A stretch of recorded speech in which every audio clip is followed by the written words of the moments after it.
So, I obviously can't do better than those folks, but the reason why we're very concerned about it is obviously it was in Cayuga Lake. There's also another lake called Twin Lakes that I think Jimmy mentioned. Speak louder, sorry. I kind of lost my voice on SU a few weeks ago.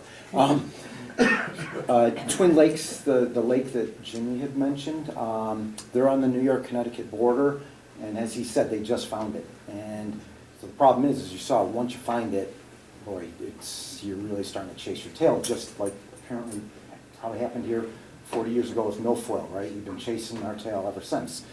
So obviously we want to try to stop that from happening here, and that's why the CLA and the town and the village, we're talking about different things to get ahead of this and to prevent it from happening. I want to go.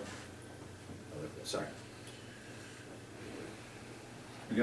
I guess it's important for everybody to know also, there's no herbicide right now that controls this without killing a bunch of native plants. And so that's why the prevention is just huge with this. I'm sorry. That's a great point. That is a great point. Yeah, you can always find a chemical or a herbicide that will kill everything, and obviously we can't do that. The DEC wouldn't let us do that. So that's Porcellacor is really not an option. Works a little bit, but it really doesn't knock it down to the level you need to.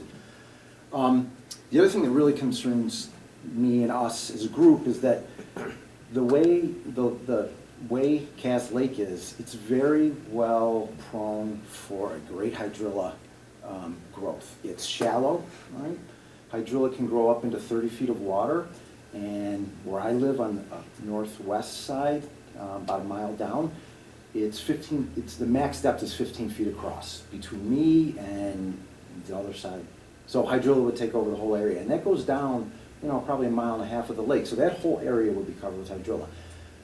So given the amount of sediment we have on the bottom and the depth of the water, this is the prime area. So if it gets established, we're going to have problems.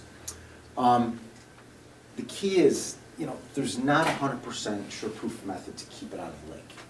Right? There just isn't. We have multiple launch access points.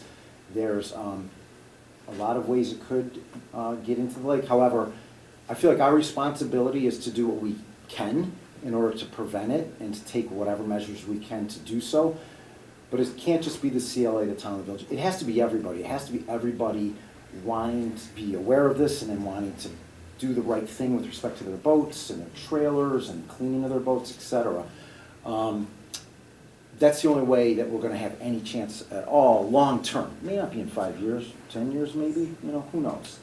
So it's really a community effort. It's going to take everybody to be open and aware of, hey, I may have to change some habits in order to stop this from coming in.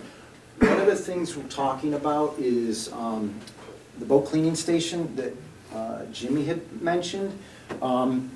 We're talking about potentially working with the village controlling this with conjunction with the town at the park, at the launch. And it's a very simple station, quite honestly. As Jimmy said, if you're coming from another lake, you would have to the stewards would ask the person to come down, use the station. It's a very simple station. It's a big vacuum.